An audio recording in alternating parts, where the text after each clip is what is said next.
I was struck, at the Gold Humanism Brunch by how eloquent, some of your speeches were. And it just reminded me, what a pleasure and an honor it's been to be in your class these past 4 years. And I really mean that. And for some of you, it's been 7 years. When we started medical school, I remember an orientation event. We were on a boat, and I remember I wasn't even old enough to buy myself a drink. And of course, one of you helped me out with that, and that's the kind of class that we are.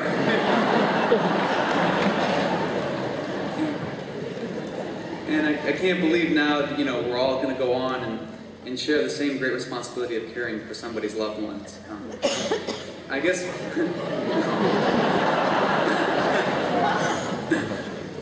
I guess what I'm trying to say is that, I grew up in front of all of you. And while we all paid a lot of money to learn in lecture halls in a hospital, you all taught me a great deal about medicine and even more about life. Those lessons were free, and I think they were the most valuable ones I'm going to take with me from here.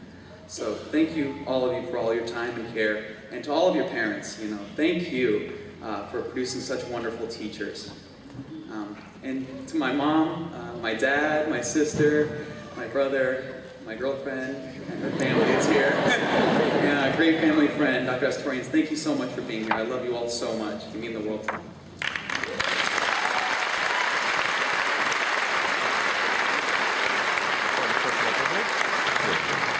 We're going back to the script now, so you can... I am so pleased this afternoon to present to you our honored guest speaker, Dr. William McGee. His accomplishments are broad, diverse, impressive. I've been asked to direct your attention to the program for a full description of his many remarkable contributions to medicine. After receiving his dental degree from the University of Maryland, Dr. McGee graduated with his MD from GW in 1972, so we are totally legit and basking in his glory. His postgraduate training in surgery and plastic surgery were completed at the University of Virginia, Norfolk, Virginia, in France. Together with his wife, Kathy, he went on to found Operation Smile, an international medical charity organization that provides surgical repair of severe congenital and acquired craniofacial deformities in children throughout the world. Through the work of Dr. McGee and the many volunteers who serve Operation Smile, tens of thousands of children around the world now lead normal lives, lives that were once scarred by malformations that impaired their physical, social, and educational development. Although Dr. McGee's contributions to the health of children throughout the world are remarkable, today we also celebrate the lasting impact that he has had on a generation of domestic and international physicians, nurses, residents, and students who have been inspired by his career to make their own contributions to the health of others less fortunate than themselves.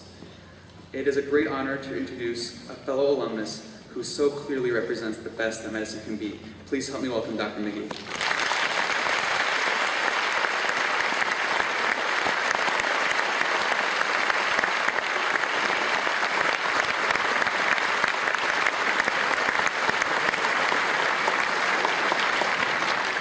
Deans, faculty, parents, friends, siblings, everybody else who's out there, but most especially the class of 2011. Congratulations on being here today and making it through everything that you have made it through. I have a son-in-law and 2 sons that have made it through the same grind, and I can tell you I know exactly what it's about, so God bless you all. I just maybe want to say that the contacts that each of you have made with one another are going to serve you for the rest of your life, whether you know it or not right now. Contacts and leads are everything, because to some extent life is a sales job. I mean, you're out there and you're selling what you do best, and in order to do that you have to meet people. And I always understood that, but I never knew exactly where I picked it up. And as I reflected back, I thought, I'm one of 12 kids, a good Irish Catholic family out of northern New Jersey. And I remember a big family like that always has a family priest. And I can remember this priest, Father O'Brien, telling me one time about a kid who walked into the confessional one Saturday afternoon. And as he walked in, he said, "Bless me, Father, for I have sinned. It's a month since my last confession." Being in a big Irish community, I mean, I was used to that. And the priest said, "Patrick O'Brien, is that you?" I said, "Yes, it is, Father." He said, well, before I give you a penance, you tell me why you're here. He said, well, I've been impure with the young lady. He said, well, before we start, you tell me who that young lady was. He said, Father, I'm not going to do that. He said, I don't want to destroy the lady's reputation. He said, was it Susie O'Malley? Father, I'm not going to tell you. Was it Mary McGillicuddy? Father, I'm not going to tell you. He says, was it Patty O'Brien? Father, for the last time, I'm not going to destroy the lady's reputation. He says, I admire your steadfastness. You go off, you say a rosary, you be a good fella. He says, yes, Father, thank you. Got off, he got out of the confessional, he walked over to the pew, he kind of got in, his buddy was waiting for him there. His buddy kind of weaseled over to him and says, what did he give you?